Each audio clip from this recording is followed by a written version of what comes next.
season at the Royal Opera House the year after, although it suffered by comparison with a new work being performed at Covent Garden that season, Richard Strauss's Elektra. Many contemporaries were generous in their praise of the records. Writing in 1910 in the second edition of the New Grove Dictionary of Music and Musicians, the British music critic John Fuller Maitland observed, "It is difficult to point to a work of any nationality since Wagner that has a more direct appeal to the emotions, or that is more skillfully planned and carried out." The novelist Virginia Woolf was more ambivalent. In 1931, she, her husband, Leonard, and her lover, Vita Sackville-West, accompanied Smith to see the Wreckers at the Sadler's Wells Theatre, London. She noted in her diary that the opera was vigorous and even beautiful, and active and absurd and extreme, and youthful, as if some song in her had tried to issue and been choked. Beecham, in his memoirs, published in 1944, was a wholehearted enthusiast, judging the Wreckers one of the 3 or 4 English operas of real musical merit and vitality written during the past 40 years. Female conductors. Only in the 20th century did women begin to conduct orchestras. When the role emerged in the 19th century, it was monopolized by male composers, with women confined to conducting choirs. In the 1930s, the Dutch-American Antonia Brico conducted the Berlin Philharmonic, and the French composer Nadia Boulanger became the first woman to conduct London's Royal Philharmonic. In the 1950s, Margaret Hollis achieved renown as a choral director, founding the Chicago Symphony Chorus in 1957, and, in 1976, Sarah Caldwell was the first female conductor at the Metropolitan Opera, New York. It took another 30 years for a woman, Maren Alsop, to become chief conductor of a major American orchestra, the Baltimore Symphony Orchestra. In 2013, Alsop scored another first for a woman when she conducted the last night of the proms in London's Albert Hall. Maren Alsop conducts the Swedish Radio Symphony Orchestra in 2009. She has led orchestras in the UK, Brazil, and the US. In 1911, Smith wrote The March of the Women as a suffragette rallying cry. An active protester, she was sentenced to 2 months in Holloway Prison in 1912 for smashing a window. Blazing a trail. While Woolf's judgment is perhaps the one most modern critics would come closest to, Smith's role in opening up a path for later female composers is beyond doubt. In the Wreckers, she took on one of the most ambitious forms of composition. Through her talent, perseverance, and sheer drive, Smith established herself as a serious composer. She went on to write 3 further smaller-scale operas, 2 one-act comedies, and Fate Galante, a dance drama based on a short story of the same name by Smith's friend Maurice Baring. Where Smith led the way, many others have followed. In Britain alone, a generation of female composers born in the decade that the Wreckers was composed and first performed included Elizabeth Lydians, Elizabeth McConchie, and Imogen Holst. The work of Lydians included nearly 200 scores for film and radio, as well as the operas The Numbered and Isis and Osiris. Best known for her 13-string quartets, McConchie also wrote 5 operas, including The Sofa and The Departure. Holst, only child of Gustav Holst, while a less prolific composer, proved a tireless assistant to Benjamin Britten. In the late 20th century, the work of 2 Scottish composers won world acclaim. The 10 operas of Thea Musgrave include Mary, Queen of Scots, and Simon Bolivar.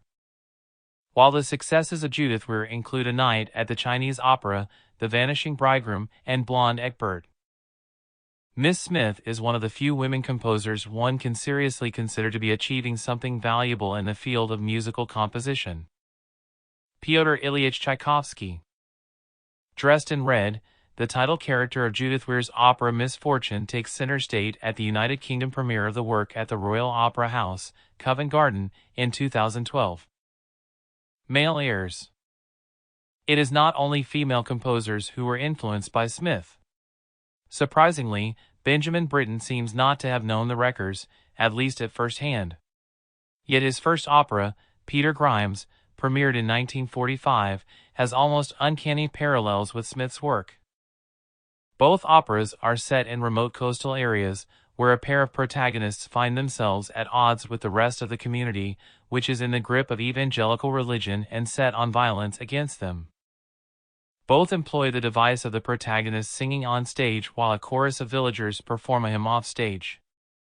And both include powerful orchestral evocations of the sea, endowing it with a personal presence and force so great that the watery element becomes a key presence in the work. Whether Britain was aware of the wreckers or not, Smith's work clearly played some role in revitalizing a distinctively British tradition of opera, both in terms of music and subject matter. In this sense, major male composers of the 20th century, such as Britten and Michael Tippett, can be counted among the inheritors of Smith's musical mantle.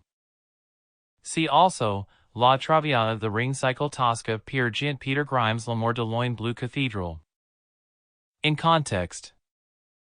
Focus atonality before. 1865 Richard Wagner's opera Tristan und Isolde is first performed, a turning point in the move away from tonality.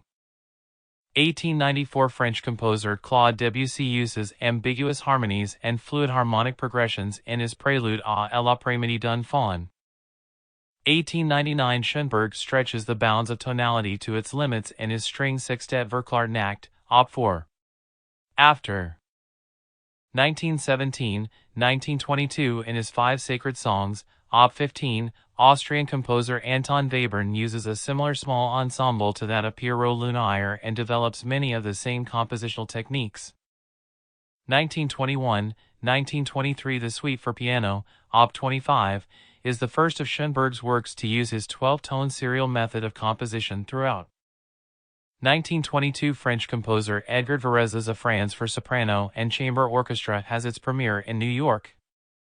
1965 An ensemble, the Pierrot Players, later known as the Fires of London, is founded to perform Pierrot Lunaire and other new works. Until the end of the 19th century, music had been largely dictated by a tonal system in which keys, chords, and scales complemented each other to create melody and harmony that were pleasing to the ear. Even where dissonant or unsettling passages were used in a piece of music, it was still resolved onto a consonant or harmonious chord. The seeds for the unraveling of this tonal tradition were sown by Richard Wagner. In his operas, especially Tristan und Isolde, Wagner undermined the concept of music written in one key by moving through a range of different, often unrelated, keys, without settling on any one, and introducing dissonant chords for dramatic effect. A few decades later, Arnold Schoenberg and other composers, including Alexander Scriabin and Bela Bartok, started to experiment further, escaping from traditional harmony and chords and melodies based on diatonic scales, instead exploring more dissonant 12-note chromatic scales. The Austrian composer and critic Joseph Marx coined the term atonality for this music, which had no recognizable tonality or key. Schoenberg gave it full rein in the works of his middle period, of which Pierrot Lunaire is arguably the most influential. Arnold Schoenberg poses with his second wife, Gertrude, and their children, in 1950. Gertrude wrote the libretto for Schoenberg's one-act opera Von Hout auf Morgen. Tonality taken to the limit. The use of chromatic scales to create new harmonies had become the norm among composers at the end of the 19th century, especially in Austria and Germany. But in the early years of the new century, Schoenberg came to realize that tonality, the system of major and minor scales that had formed the basis of Western music since the 17th century, was being stretched to its limits. In 1908, he also faced a personal crisis when his wife, Mathilde, had an affair with the artist Richard Gerstle, who then committed suicide. Schoenberg's resulting sense of despair was reflected in a more chaotic, free chromatic style, with little tonal structure, first in a setting of Du Lennes Weiter ein Silberweid by the German symbolist poet Stefan George, and more dramatically in his string quartet No. 2, which moves in and out of keys, seemingly at random, and adds the surprise of a soprano voice to its third and fourth movements. Soon, Schoenberg recognized a drawback to his new compositional technique.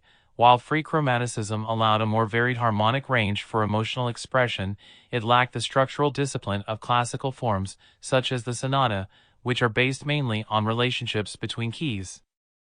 Schoenberg therefore set about finding a way to reconcile atonality with classical structure and romantic expression, the opposing legacies of Haydn and Mozart and Wagner.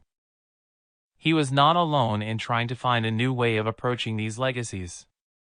In France, for example, Erik Satie was producing coolly detached and often static music, and Claude Debussy was developing his free-flowing style using the less dissonant of the chromatic harmonies. The expression, atonal music, is most unfortunate. It is on a par with calling swimming the art of not drowning. Arnold Schoenberg. Embracing dissonance. In his early forays into atonality, Schoenberg used chromatic chords to create an ethereal atmosphere through an unexpected but still harmonious combination of notes. However, his interest in the new expressionist movement of writers and artists in Vienna led him to develop a starker musical language. Above all, he saw his task as the emancipation of dissonance, allowing a dissonant chord to stand by itself as a harmony, not as a subsidiary chord requiring resolution onto a consonance. This was similar to Debussy's use of chromatic chords, but Schoenberg did not confine himself to mild dissonance. He also boldly used harsh and jarring dissonances. The resulting music chimed well with expressionism and had a disturbing, often nightmarish effect. Where Wagner's unresolved harmonies evoke anticipation, yearning, or unrequited love, Schoenberg's created anxiety and apprehension. Rather than express emotions, his atonality dealt with psychological states. Schoenberg would have been aware of the research being carried out in Vienna at the time by the founder of psychoanalysis, Sigmund Freud. The unsettling nature of the free chromaticism employed by Schoenberg is due largely to its lack of formal structure. Without some kind of organization or sense of progression, it is unpredictable and offers little relief or resolution. Schoenberg, nevertheless, felt the need to harness this freedom to avoid a musical anarchy that could limit his expressive range. He turned to some pre-classical formal structures in which the emphasis was more on counterpoint than harmony. These included imitative devices, such as canons and fugues, as well as simple forms, such as the rondo and passacaglia. Within these structures, Schoenberg used as his building blocks small fragments or motifs that consisted of a handful of notes with a distinctive structure of tone intervals, which could then be subjected to freer atonal treatment. It is the organization of a piece which helps the listener to keep the idea in mind, to follow its development.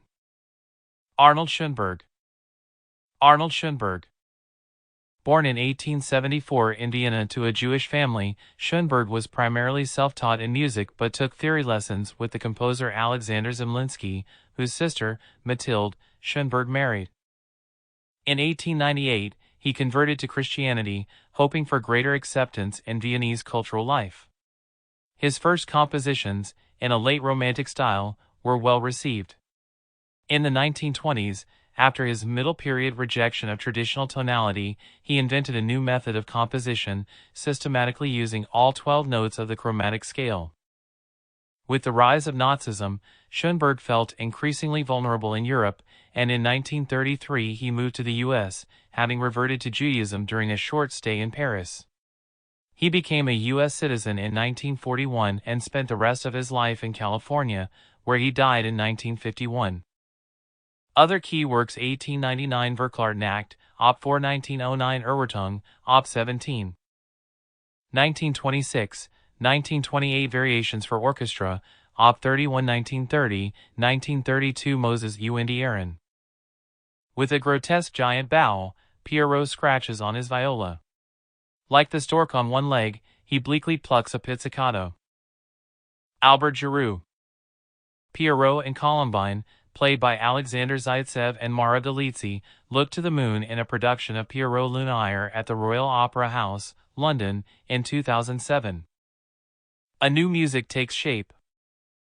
In 1912, the Viennese actress Albertine Zimi commissioned Schoenberg to write a song cycle, setting verses from Pierrot Lunaire, rondels Bergamasques by Belgian symbolist poet Albert Giroux. Schoenberg chose 21 of Giroux's 50 poems for his Pierrot Lunaire, using the German translation by Otto Erich Hartleben. He saw the work, though, not as a collection of songs sung in sequence but as a melodrama. It was to be a dramatic recitation accompanied by a small ensemble of instruments in a light, ironical, satirical tone, with echoes of both the Italian comedy form commedia dell'arte, from which the Pierrot character originated, and contemporary cabaret performances. The poems present surreal and often grotesque glimpses of the world of the commedia dell'arte. Their mystical quality is matched by Schoenberg's settings. Without tonality, the music creates an unsettling atmosphere, and the dissonance of the harmonies suits the strange and sometimes violent imagery. Like the poems, the music is highly structured. Hartleben's translation is in a German rondel form. Each poem has 13 lines split into 3 stanzas. Line 1 is repeated at line 7 and 13, and line 2 is repeated at line 8. Schoenberg's settings employ a variety of similarly strict formal techniques. Schoenberg uses small motif cells of notes as the basis for forms such as passacalias and canons, presenting them in various guises, transposed up or down, in retrograde, and inversion. The piece is written for a quintet playing 7 instruments: piano, violin, cello, clarinet, and flute. The combination of this pared down ensemble and Schoenberg's stark scoring and atonality provided a sharp contrast to the romanticism of the 19th century and proved that there was a viable alternative to tonality. To call any relation of tones atonal is as little justified as to designate a relation of colors aspectral or a complementary. Such an antithesis does not exist. Arnold Schoenberg. Audience and orchestra fight in a 1913 cartoon from the newspaper Die Zeit titled The Upcoming Schoenberg Concert, satirizing the anger that the composer's new music could provoke. Sprechstimme. Although the vocal line in Pierrot Lunaire is usually performed by a soprano, Schoenberg did not intend it to be sung but rather recited, like the cabaret songs and melodramas that were popular at the time, in a style he called Sprechstimme. He first used the technique in his cantata Gerlieder but realized its full potential in Pierrot Lunaire. Here, the vocal line is notated conventionally, with precise indications of both rhythm and pitch, but Sprechstimme is indicated by small crosses on the stems of the notes. Later, Schoenberg abandoned specific pitch indications for Sprechstimme, replacing the 5-line staff with a single line and no clef. See also, the Ring Cycle Prelude à l'après-midi d'un fond le Sacre du Printemps Webern Symphonie, Op. 21 Ionisation Gruppen. In context. Focus. Primitivism and modernism before 1889. Debussy is inspired to experiment with the exotic sound worlds of non-Western musical traditions after hearing Javanese gamelan at the Exposition Universelle. After 1923, Darius Milhaud's ballet La Création du Monde, inspired by African folk mythology, premieres in Paris. 1949, Olivier Messiaen's Turangalila La Symphonie, his most famous large-scale orchestral work, draws inspiration from Le Sacre du Printemps. Although the turn of the 20th century saw an increasing fascination with the exotic, no music really prefigured the explosion of violent primitivism that was Le Sacre du Printemps. Igor Stravinsky's ballet portrayed a brutal scenario, a pagan ritual in which a sacrificial virgin danced herself to death to propitiate the god of spring. The work was first staged by Sergei Diaghilev's Ballets Russes in Paris in 1913, choreographed by Vaslav Nijinsky, a performance that famously led to a riot. From its plot alone, it is not difficult to see why. Part 1 introduces a strange and primitive world in which a succession of rituals takes place. These are characterized by wild energy until the arrival of the sage, who stoops to kiss the earth, prompting an orgy-like dance of the earth. In Part 2, as night falls, a sacrificial victim is chosen from among the mystic circles of young girls and then glorified by her peers in another frenzied ritual. Slower pieces follow, evocation and ritual action of the ancestors, after which the victim dances wildly for the onlookers until she dies of exhaustion. Igor Stravinsky.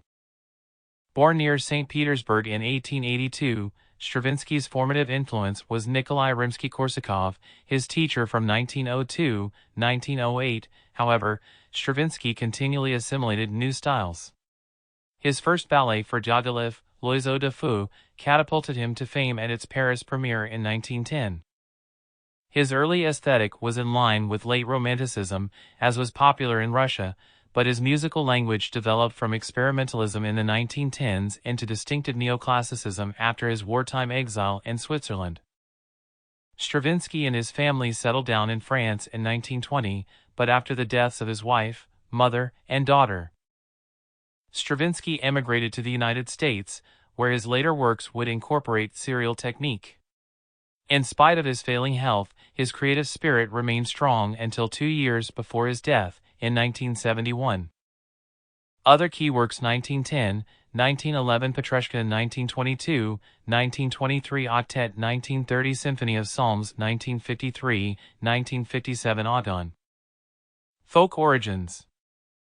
Stravinsky may have been inspired by Sergei Gorodetsky's poem Urila, in which two priestesses sacrifice a young linden tree to a sage.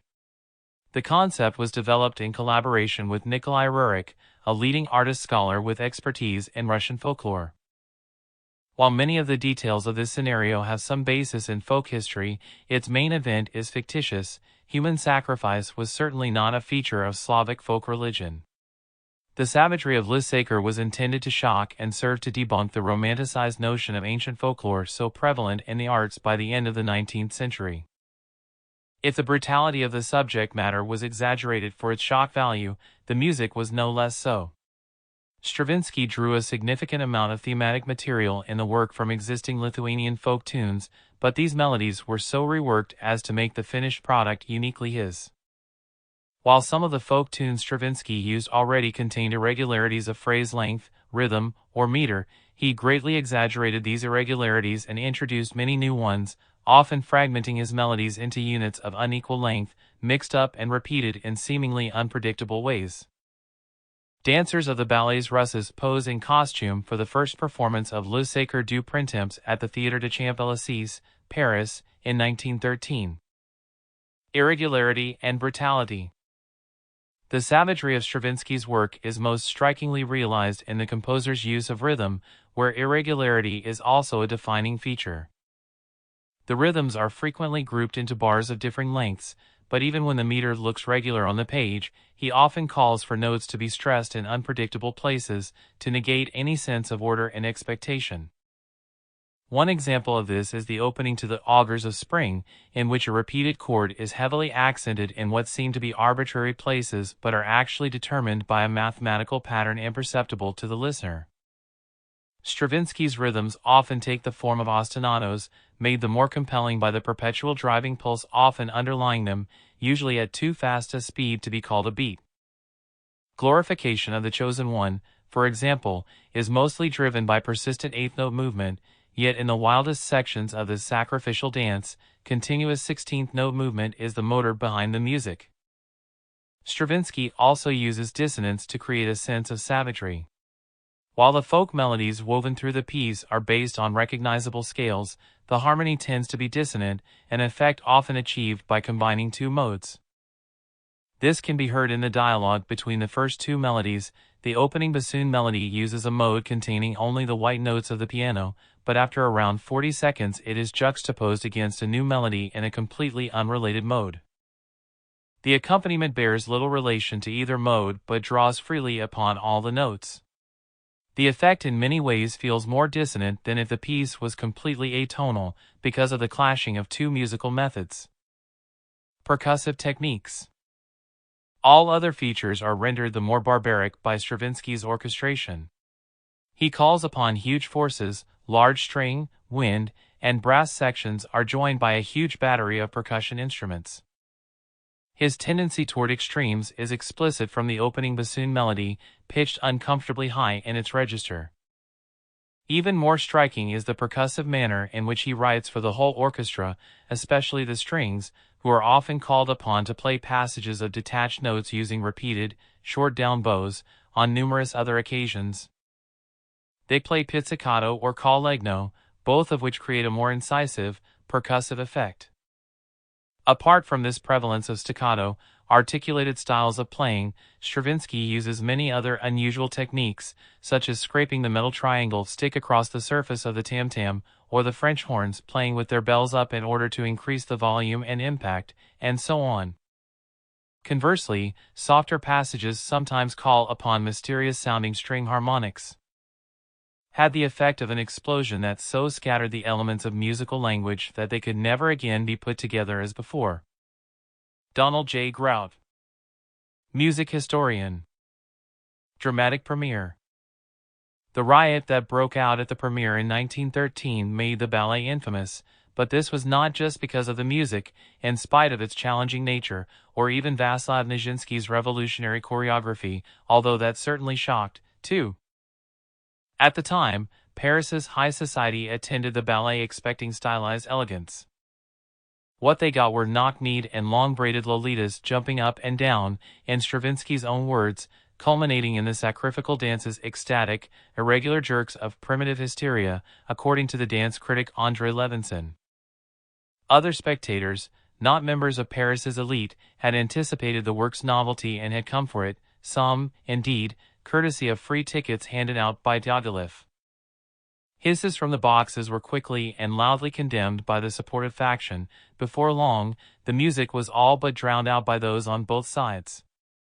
Some spectators claimed that the furor began before the dancers even came on stage. The dancer Lydia Sokolova, for example, later reflected, as soon as it was known that the conductor was there, the uproar began. Some accounts suggest that blows were even exchanged and that as many as 40 audience members were arrested for violence and disorder. A year later, however, Le Sacre was performed in Paris without dancers, and it was the greatest success of Stravinsky's career. This fact may have contributed to the composer's later tendency to prefer Le Sacre as a concert piece. For Diaghilev, however, any publicity was good publicity. He later claimed that Le Sacre's premiere was exactly what wanted. The last page of Stravinsky's handwritten score for Le Sacre shows the chaotic nature of the piece, with some huge intervals between notes. Stravinskyan legacy. The influence of Le Sacre on subsequent music is hard to overstate. This is most strikingly seen in Stravinsky's revolutionary use of rhythm, which surpassed anything seen before. Stravinskyan motor rhythms would drive the minimalism of the 1960s, 1980s as much as they permeated film scores and influenced popular styles. Stravinsky's particular style of modernism influenced later composers in the trends of primitivism, exoticism, and experimental composition. Perhaps because Stravinsky's musical style soon evolved in a neoclassical direction, the Stravinskyan aesthetic was not only to influence future neoclassical composers but also to re-energize the performing styles of Baroque and classical music in a way that can still be heard today. I heard, and I wrote what I heard. I was the vessel through which Le Sacre passed. Igor Stravinsky. Diaghilev and the Ballets Russes. Sergei Diaghilev founded his ballet company in Paris in 1909. For 2 decades until his death, the Ballets Russes performed regularly in Paris, throughout Europe, and in the Americas. While the company prominently featured highly skilled Russian dancers, and often showcased Russian composers and works, they never performed in Russia. In stark contrast to the conservative Russian artistic culture from which he hailed, the progressive Diaghilev was responsible for commissioning groundbreaking new work from the leading composers of the day. Chief among them was Igor Stravinsky, whose commissions are among his most significant pieces. He also commissioned works from Sergei Prokofiev, Erik Satie, and 3 members of the Parisian group of composers known as Les Six. Well-known artists often designed sets or costumes for his productions, such as Pablo Picasso, Henri Matisse, and Coco Chanel. Sergei Diaghilev greets Igor Stravinsky at Croydon Airport, London, UK, in 1926. The pair collaborated on 4 ballets, including Le Sacre du Printemps. See also, Prélude à l'après-midi d'un Faun Ives' Symphony No. 4 Parade Ionisation. In context. Focus. Folk songs and a national music revival before. 1860 American scholar and folklorist Francis James Child publishes his collection of English and Scottish ballads. 1878 Dvorak's first set of Slavonic dances, Op. 46, include motifs and rhythms from folk songs and dances. 1908 Bartók and Kodály visit remote villages in Hungary to collect Magyar folk songs. Bartók writes for children, which includes 80 folk tunes. After 1926 Percy Grainger arranges his Danish folk song suite for piano and orchestra. 1938-1939 Michael Tippett writes his concerto for double-string orchestra, which includes some references to British folk music. The German domination of English music in the late 19th century persuaded two young English composers, Vaughan Williams and his fellow student Gustav Holst, that English music needed a fresh start, free from the influences of Beethoven, Wagner, and Brahms. Vaughan Williams's work as a church musician led him to explore the unaccompanied choral works of the 16th and early 17th century English composers Thomas Tallis and William Byrd, whose artistic purity seemed to suggest a way forward. This, in turn, led Vaughan Williams and Holst to develop an interest in folk music, which was as much to do with social history as music. The realization that Britain's Industrial Revolution had emptied rural areas of much of their population and their folk traditions spurred Vaughan Williams, Holst, and their fellow composer George Butterworth into going into the countryside to collect English folk songs before they disappeared. The composers were drawn to the naturalness of folk music and to the pastoral landscapes from which it came. As their music began to reflect these influences, they were denounced as members of a backward-looking cowpat school of composing, a term coined by British composer Elizabeth Lydians. In fact, they had initiated a quiet revolution in 20th-century music that influenced the Australian composer Percy Grainger as well as Yorkshire-born Frederick Delius in his orchestral masterwork Brig Fair. The Song of the Skylark, a mere speck in the sky in this work by David Cox, delighted Vaughan Williams. The soaring violin mimics the bird's ascent in the sky. There is no difference in kind, but only in degree, between Beethoven and the humblest singer of a folk song. Ralph Vaughan Williams. Pastoral inspiration. The essence of this new musical style is distilled in Vaughan Williams's The Lark Ascending, based on a 19th-century poem by George Meredith, which describes how the bird sings in the sky, its notes floating heavenward. The music was composed for violin and piano in 1914 and orchestrated before its first performances with piano in 1920 and with orchestra the following year. The virtuosity of the solo violin part reaches back to the uncluttered purity of Bach's concertos. In the score, Vaughan Williams quotes from Meredith's poem describing the lark's flight. He rises and begins to round. He drops the silver chain of sound of many links without a break in chirrup, whistle, slur, and shake. In the same way, the violin's opening solo soars upward in a single unbroken phrase from its low register to its very highest, with the orchestra's quiet accompanying chord breaking off to leave the violin singing and trilling alone in the empty sky. Then the soloist and orchestra explore two main themes, a lilting first one and a simple, ballad-like second. Neither of these is a folk song, yet each sounds as if it might be, and neither could have been written without the influence of English folk music. It never seems to occur to people that a man might just want to compose a piece of music. Ralph Vaughan Williams. Ralph Vaughan Williams. Born in 1872, the son of a country vicar, Ralph Vaughan Williams was brought up in Surrey by his mother, who was widowed when Ralph was 3. After studying at Cambridge University and the Royal College of Music, he worked in London as a church organist and conductor and as editor of the English Hymnal. A period of private study in Paris in 1908 with Maurice Ravel helped to crystallize Vaughan Williams's true musical voice. Military service in World War I interrupted a lifetime of composing, but his large output included 9 symphonies, 4 operas, much choral music, and a sequence of small, highly individual orchestral works, including The Lark Ascending. After his death in 1958, his ashes were interred in Westminster Abbey, London.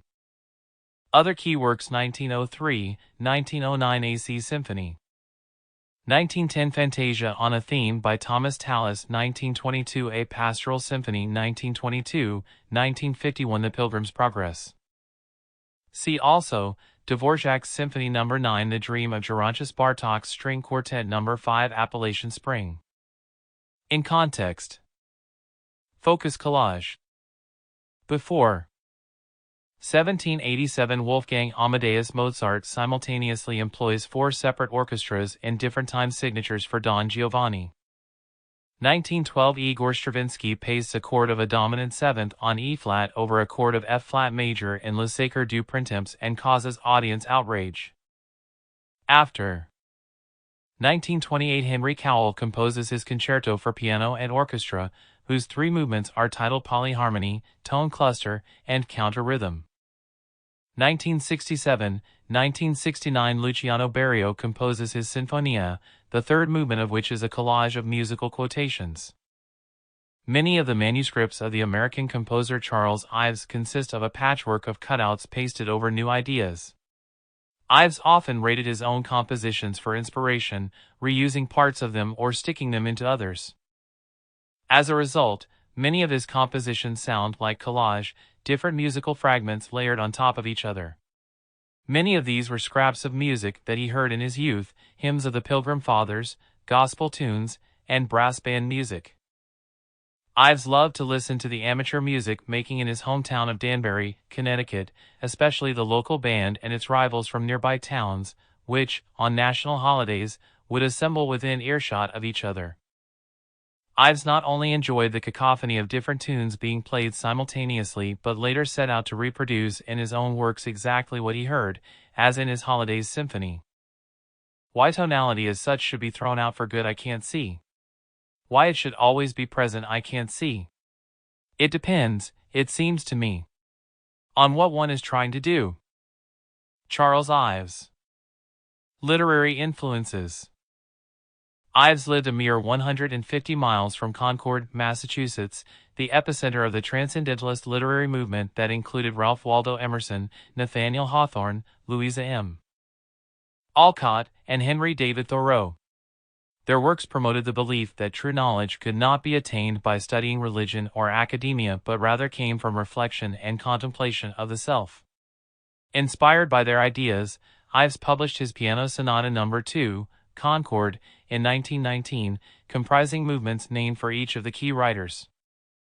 In the early 1920s, during which time Ives worked alongside fellow experimental composers Henry Cowell and Carl Ruggles to spearhead progressive American music, Ives began working on his gigantic Fourth Symphony, the apotheosis of his entire output. The influence of the Transcendentalists continued here, as Ives based the second movement on Hawthorne's short story The Celestial Railroad, a reworking of John Bunyan's allegorical work, The Pilgrim's Progress. The Celestial Railroad tells of a railway journey from the chaos and mundaneness of everyday life. Layered complexity.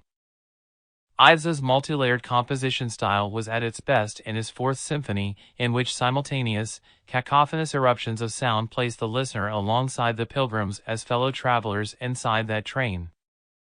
Ives also utilized lighter, offstage sounds, ethereal flutes, a few strings, harp, a quarter-tone piano, and women's voices.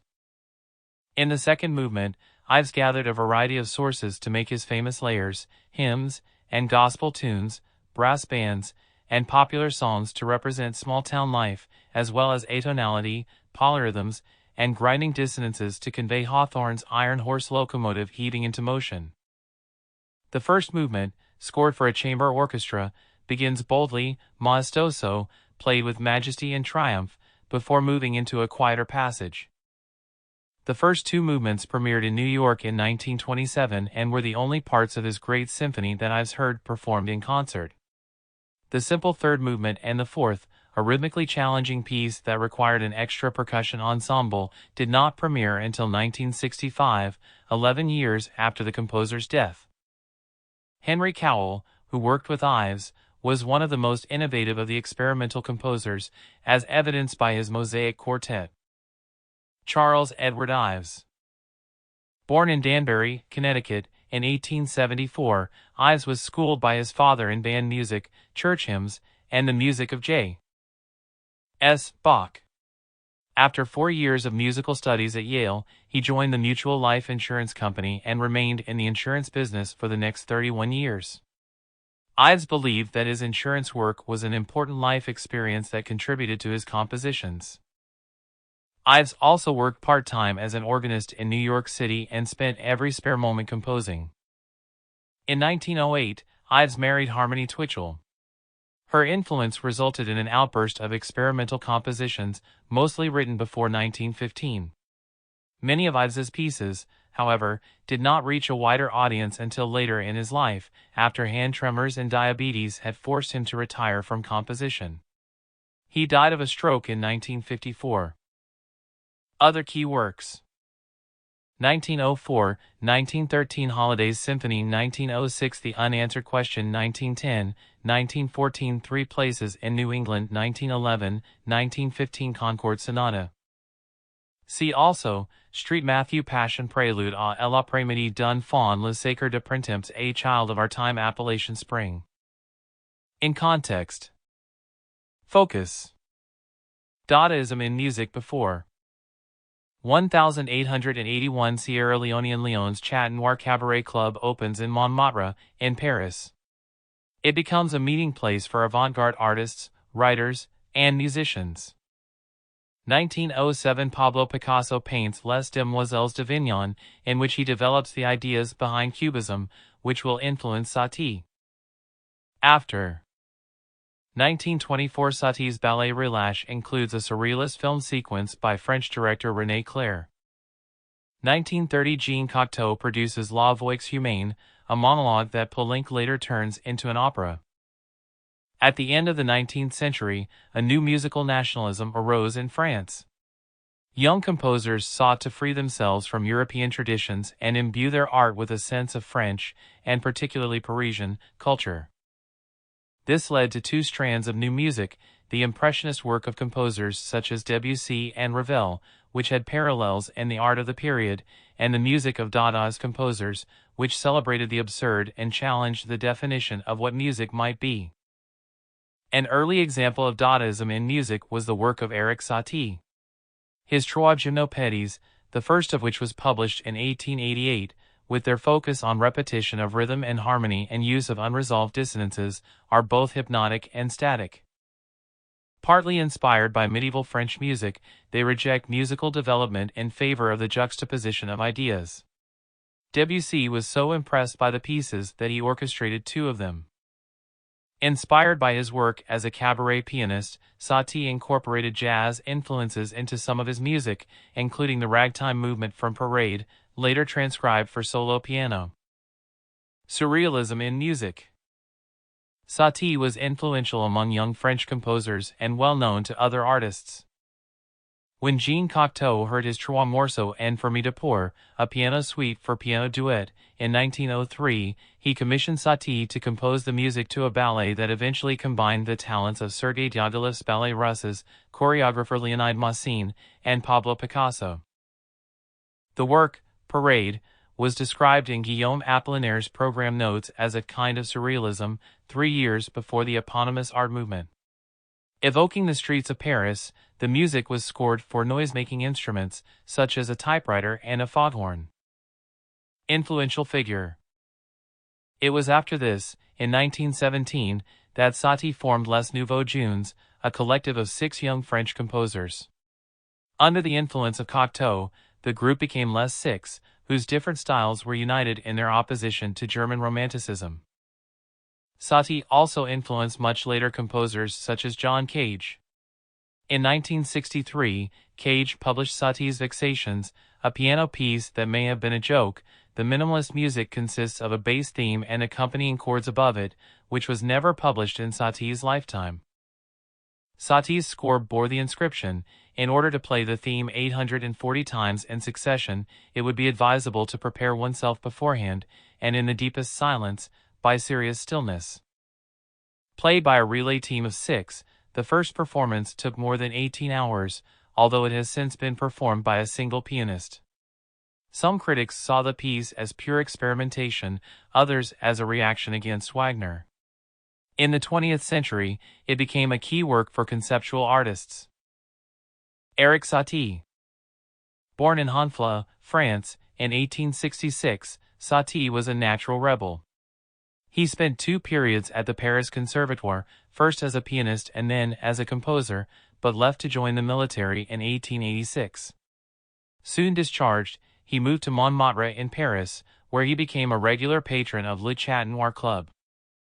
In 1888, Satie published Gymnopédies, innovative piano pieces. Always seen in a gray velvet suit, he lacked a steady income and so resorted to writing and playing cabaret music. By 1912, he began to receive more attention from critics, especially for his earlier piano pieces. Commissions followed, including 2 ballets and the multimedia sports ET divertissements. After his death from cirrhosis of the liver in 1925, a great many unknown works, including Vexations, came to light, found in his chaotic apartment. Other key works: 1888 Gymnopédies, 1914 Sports et Divertissements, 1917 Sonatine Bureaucratique, 1924 Relâche. See also, Prélude à l'après-midi d'un Faun Quartet for the End of Time 433 and see Einstein on the Beach. In context. Focus. Ragtime and jazz influences before. 1895 Ernest Hogan publishes La Pamala, the first ragtime sheet music. 1908 Debussy publishes the ragtime-inspired piano piece Golliwogg's Cakewalk. After 1927 Maurice Ravel completes his jazz-inspired Violin Sonata No. 2, which includes a second movement called Blues. 1971 Polish composer Krzysztof Penderecki and American jazz trumpeter Don Cherry perform the scoreless actions for Free Jazz Orchestra. The start of the 20th century brought new genres and ideas to American music. Many of them came from African Americans, recently freed from enslavement, whose dances contained infectious and lively rhythms that would grow into ragtime piano and marches. African American ideas combined with Caribbean influences to evolve into various forms of jazz. As jazz spread to Europe, classical composers were drawn to it, but the improvisational nature of this new type of music was not a natural match for the carefully notated and rehearsed world of the concert hall.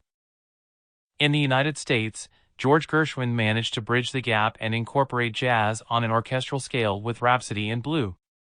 Others followed, including composers who have tried to achieve the seemingly impossible by melding composed and improvisational music. Gershwin's best-known large-scale work was used as the title for a film about his life, made 8 years after his death in 1937. Adding to the film's sense of realism, some of Gershwin's friends starred in it as themselves. Ragtime Reigns. In 1853, the American composer Louis Moreau Gottschalk recreated African-American banjo-playing techniques with amazing accuracy in the banjo, a popular virtuoso piano piece. However, it was the rise of ragtime, and especially the work of African-American Scott Joplin, that brought an energetic new flavor to classical music in the early years of the 20th century. The term ragtime referred to the music's ragged rhythm, known as syncopation, in which a steady beat is accentuated by surprising weaker off-beats. This unfamiliar style captured the dynamic spirit of the New World and, in discarding the long phrasings and flexible tempos of the 19th century, ushered in the sense of a more modern, mechanized world. Ragtime piano swept America, but it was not until John Philip Sousa, an American of German, Spanish, and Portuguese descent, brought his syncopated brass band marches across the Atlantic in 1900 that ragtime really had an impact on European music. Coming at a time when young composers were looking for ways to break out of the traditions of Romanticism, the new sound, with its direct and acerbic style, quickly took off among the French avant-garde. Composers such as Eric Satie and Claude Debussy heard Sousa's music at the 1900 Paris Exposition and responded by experimenting with ragtime. While Satie used it ironically in works such as the Song La Diva de l'Empire, Debussy pitted it against the Liebestod motif from Wagner's Tristan und Isolde and his Golliwogg's Cakewalk, as if to announce the passing of the old guard. The modernist significance of ragtime, with its implicit rejection of a white European tradition, was also seized on by Igor Stravinsky, recently settled in France, in 1919, when he created his dissonant piano rag music, which pulls apart and rearranges ragtime like a cubist painting. I frequently hear music in the heart of noise. George Gershwin. Ragtime and Joplin. For such a popular music form, ragtime was a surprisingly short-lived phenomenon. Although first adopted by musicians unversed in musical notation, it started to spread widely after 1895, when Ernest Hogan published the sheet music for his dance song La Palma La. Within a few years, ragtime music had become popular across North America, in part thanks to Scott Joplin, whose Maple Leaf Rag, published in 1899, earned him the title King of Ragtime. Joplin, born around 1868, wrote a string of popular ragtime piano pieces, earning him enough from royalties to buy him the time to write 2 operas, including Trumanisha. The newly emerging, more improvisational jazz scene overshadowed ragtime, which by the time of Joplin's death, in 1917, was essentially a part of musical history. Jazz meets classical. By the 1920s, ragtime had been superseded in the Joplin's 1902 piano piece The Entertainer headed a 1970s ragtime revival, led by the pianist and conductor Joshua Rifkin. United States by more improvisational and flexible styles of jazz, particularly in jazz dance bands. One of the most popular bands was led by Paul Whiteman, who relied on carefully orchestrated arrangements, using a large ensemble rather than improvisation. He made continued attempts to introduce the concert-going public to the new jazz style, which he considered to be the first truly American music, giving performances at New York's prestigious Aeolian Hall. It was for one of these events, titled An Experiment in Modern Music, that Whiteman commissioned a young, successful songwriter named George Gershwin to compose a piano concerto. When first approached, Gershwin turned down the offer, but Whiteman informed the press that he was writing the concerto anyway, and so Gershwin's hand was forced. Rhapsody in Blue premiered on February 12, 1924, and was instantly acclaimed by both classical and jazz audiences, which included Sousa, now the elder statesman of ragtime, and the Russian composer Sergei Rachmaninoff. The piece itself was only sketched out by the inexperienced Gershwin, who left the orchestration to Whiteman's pianist and arranger Ferd Grof. The unmistakable opening clarinet glissando was also not Gershwin's own invention but rather that of Whiteman's clarinetist. Further orchestrations by Grof, in 1926 and 1942, were to fix Rhapsody in Blue firmly in the classical repertoire. Following the success of his concerto, Gershwin traveled to Paris to study composition. He hoped to work with composers such as Nadia Boulanger and Maurice Ravel, but all potential tutors refused, concerned that such studies would endanger Gershwin's own style. Returning to New York, he started on his most ambitious stage project, the opera Porgy and Bess, which had its premiere on Broadway in 1935. Styled as a folk opera, it drew heavily on New York jazz and African American folk music such as spirituals and the blues and songs such as It Ain't Necessarily So and Summertime. The opera also incorporated many classical techniques such as leitmotifs and recitative, and even elements of the polyrhythms and dissonance that Gershwin admired so much in the work of the Austrian modernist composer Alban Berg. You might lose your spontaneity and, instead of composing first-rate Gershwin, end up with second-rate Ravel. Maurice Ravel. To George Gershwin. Insistence on a black cast for Porgy and Bess, seen here on Broadway in 1942, made Gershwin the subject of criticism and prevented the opera from being performed in opera houses. A closer alliance. In Europe, jazz continued to influence classical composers, most particularly those who skirted the Middle European cabaret scene. In Germany, the Austrian composer Ernst Krenek's 1927 opera Johnny Plays, which tells the story of a jazz violinist, was an instant success, with its then subversive portrayal of jazz as a challenge to European tradition. Similarly, the German composer Kurt Weill used jazz elements in the Threepenny Opera, produced in Berlin in 1928, to such effect that the Ballad of Mac the Knife became a jazz standard. In the 1930s and 1940s, the boundaries between jazz and classical works became more fluid. Jazz clarinetist Benny Goodman commissioned Contrasts, a piece for clarinet, violin, and piano, from Bela Bartok in 1938, while Igor Stravinsky's 1945 Ebony Concerto was written for another jazz clarinetist, Woody Herman. This cross-fertilization between jazz and classical did not always meet with approval. In 1957, the American composer Gunther Schuller, wary of unsatisfying classical jazz collaborations and unconvinced by the jazz he found in composers such as Ravel and Shostakovich, suggested a new genre, the third stream. This required performers to be proficient in both classical and jazz so that composed and improvised music could sit side by side. Schuller's ideas influenced jazz musicians such as John Lewis, Bill Russo, and Charles Mingus, who would go on to lead the avant-garde free jazz style of the 1960s, while, in the classical tradition, composers such as Hans Werner Henze, in Germany, and Krzysztof Penderecki, in Poland, took up the challenge, including free jazz in their works. George Gershwin. Born the second son of Jewish immigrants in 1898, Brooklyn-born Gershwin became interested in music at the age of 10. By the time he was 15, he had a job as a song plugger in New York's Tin Pan Alley, playing the latest sheet music for prospective customers. He published his first song in 1916, but his big break came in 1920 when Broadway star Al Jolson performed the Gershwin song Swanee, after which he was invited to collaborate on a number of Broadway musicals. Following the success of Rhapsody in Blue, Gershwin focused as much on classical traditions as jazz, with compositions such as the opera Porgy and Bess and the piano concerto in F running alongside shows such as Girl Crazy and Funny Face, which he wrote with his lyricist brother Ira, and film scores, including Shall We Dance? He died in 1937 of a brain tumor. Other key works: 1925 Piano Concerto in F, 1927 Funny Face, 1935 Porgy and Bess, 1937 Shall We Dance? See also, Prelude à l'après-midi d'un Faun Parade Threnody for the victims of Hiroshima. In context. Focus.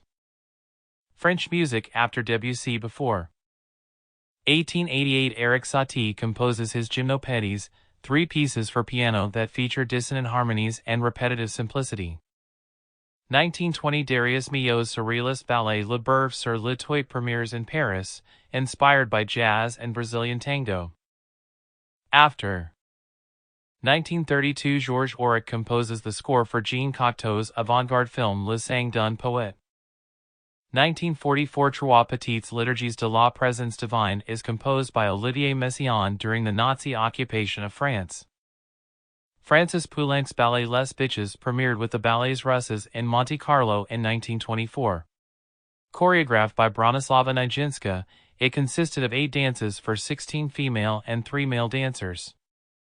The title was a play on the word bitch, which means doe or female deer, but was also 1920s slang for coquette. The ballet has no narrative, each dance uses simple melodies to evoke the spirited flirtations of youth with light and whimsical musical language. Les Six. Simplicity and sharp humor were qualities favored by Poulenc and his fellow composers in the group dubbed Les Six: Georges Auric, Louis Dury, Arthur Honegger, Darius Milhaud, and Germain Taillefer. Influenced by the avant-garde compositions of Erik Satie and the art and writings of Jean Cocteau, they disdained both the Wagnerian emotionalism of the 19th century and the musical impressionism of Debussy. They sought to be of their time, drawing inspiration from music halls, fairgrounds, and American jazz. Several went on to write for films. Poulenc's later work lacked this playfulness. Following the success of Les Bitches, he wrote the song Cycle Figure Humaine. Composed during the Nazi occupation of France, this set to music a defiant ode to liberty and other poems by the surrealist writer Paul Éluard. Alice Nikitina and Serge Lefar practiced for the Ballets Russes' 1924 production of Les Bitches. The pair also danced together in Henri Sauguet's flirtatious La Chat. See also, the Nutcracker Prelude à l'après-midi d'un Faun le Sacre du Printemps Parade Appellation Spring. In context. Focus. Czech nationalism. Before 1879, Smetana's cycle of symphonic poems, Má vlast, is an expression of musical nationalism, each poem evoking a different Czech place or legend. 1886, Czech and Moravian folk music inspires Dvorak's Slavonic dances for piano duet, whose popularity helps to launch his international career. After 1938, Janáček's pupil Pavel Hasse's opera Charlatan premieres in Brno, influenced by Moravian folk music and Gregorian chant. 1955, Bohuslav Martinu's chamber cantata, The Opening of the Wells, is the first of a cycle of cantatas inspired by his native Moravian highlands. Czech composer Leos Janáček's Sinfonietta has an unforgettable, rousing start, with more than 2 minutes of brass fanfares. This then gives way to 4 further movements, each evoking parts of Janáček's native Brno, that culminate in a final round of fanfares from the orchestra's expanded brass section. Originally titled Military Sinfonietta, the piece captures the brash sound and atmosphere of a military band, including a blazing trombone solo and bold solo trumpets. Musical Salute. A sinfonietta is an orchestral work, shorter and lighter in tone than a symphony. The 71-year-old Janáček composed his for a gymnastics festival in Prague in the summer of 1926, 2 years before his death. For the patriotic Janáček, his work saluted his nation's rebirth as an independent country following centuries of subjugation under the Habsburg Empire. Dedicated to the Czech armed forces, the Sinfonietta celebrated the contemporary free man, his spiritual beauty and joy, his strength, courage, and determination to fight for victory. Another source of inspiration, however, was Janáček's passionate friendship with a married woman 37 years his junior, Kamila Staslova. The composer reportedly had the idea for the fanfares that open and close the Sinfonietta after sitting with her in a park listening to a military band give a concert. My military Sinfonietta with the fanfares will be played at the Sokol rally. Do you remember the Pisek fanfares? Leos Janáček. See also, The Bartered Bride Dvorak's Symphony No. 9 Bartók String Quartet No. 5 Spartacus. In context. Focus serialism. Before 1908, Arnold Schoenberg enters new and modernist harmonic territory in the last 2 movements of his String Quartet No. 2. 1921, 1923, in his Suite for Piano, Op. 25, Schoenberg evolves a complete musical statement from a chosen sequence of the 12 notes of the Western chromatic scale. After 1932, Schoenberg completes the first 2 acts of the first-ever fully 12-note opera, Moses Uendi Aaron. 1955, Pierre Boulez's Le Marteau sans Maître is the first masterpiece of the post-serial music championed by the new, Webern-influenced avant-garde generation. Since Arnold Schoenberg developed his method of composing works with 12 notes related only to each other, serial music has remained contentious territory. Although the terms serial and 12-note are sometimes used interchangeably, they emphasize subtle musical differences. 12-tone music is a mistranslation of the words Wolftonmusik. In German, Ton can mean note, tone, or sound. Serialism, on the other hand, means notes deployed in series. In that sense, argued Anton von Webern, Schoenberg's former pupil, serialism was deeply rooted in the musical tradition. The overlapping repetitions of a round song like Frère Jacques or London's Burning are serial music, as are a choral motet by the Renaissance master Palestrina or a keyboard fugue by Bach.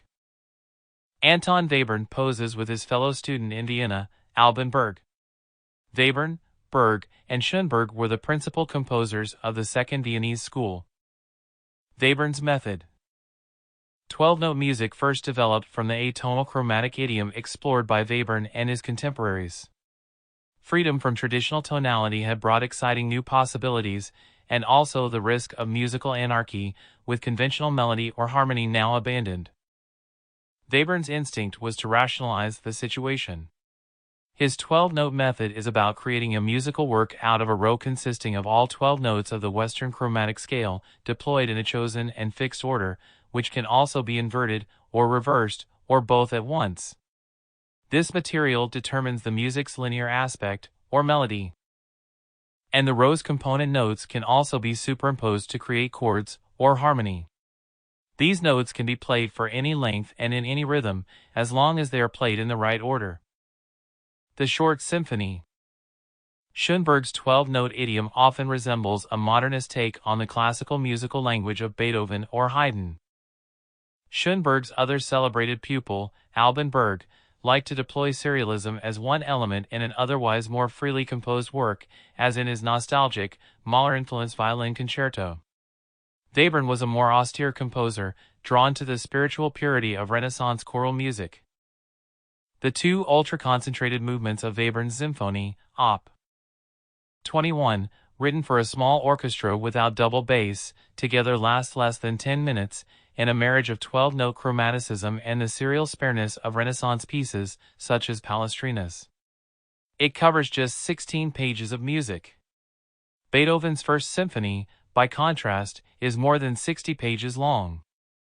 Symphony's first movement consists of 4 simultaneous musical lines, deployed in widely spaced points of sound. Each line consists of a 12-note row whose last 2 notes overlap with the first 2 of the next so that 4 unbroken, slowly intertwining musical chains are formed. The second movement presents a fast-moving, tightly compressed sequence of variations on an initial idea, with each of these reversing from its midway point in a mirror image of itself. The 12-note row used by Webern here is itself symmetrical, creating a complex and self-referential work. Greater coherence cannot be achieved. The entire movement thus represents in itself a double canon with retrograde motion. George Benjamin. Clear yet complex.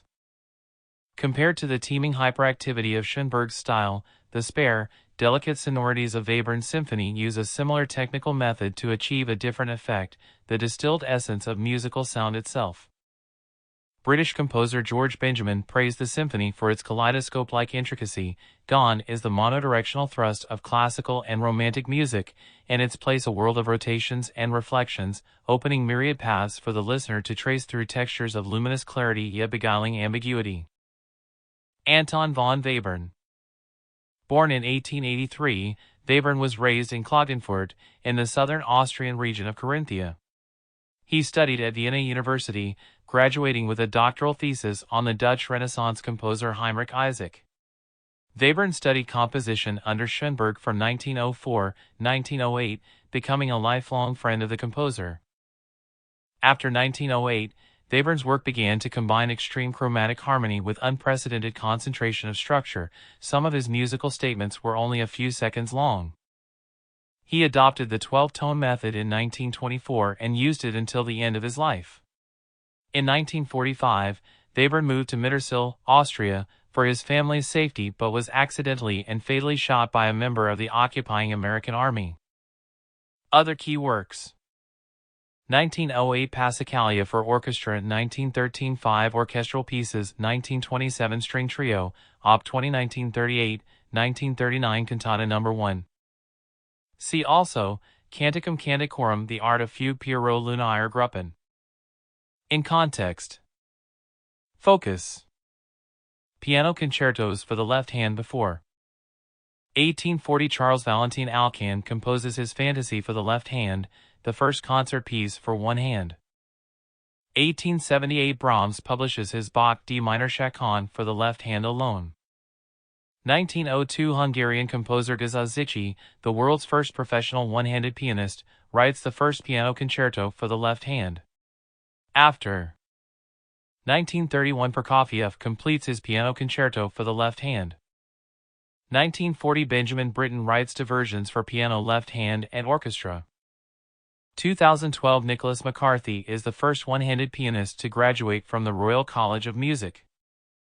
During the 19th century, the concerto grew in size and scope in much the same way as the symphony. In fact, some examples, such as Ferruccio Busoni's piano concerto in C major, are essentially symphonies with solo parts that enhance the orchestral lines as much as they provide dramatic conflict. New forms. With the rise of modernism, the traditions of the concerto and the form itself were challenged, leading some composers to new avenues of expression while others clung to traditionalism. Composers such as Elgar, Richard Strauss, and Rachmaninoff continued to focus on virtuosity in the solo part, which was balanced by a sumptuous orchestration. In contrast, modernist composers such as Debussy, Stravinsky, and Schoenberg took a different approach. In some cases, they took classical and Baroque music as their models but used dissonant material to create exciting neoclassical works.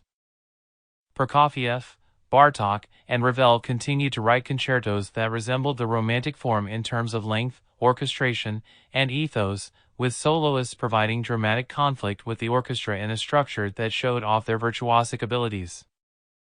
However, in these works, there is a far greater focus on orchestral color and non-traditional accompaniments.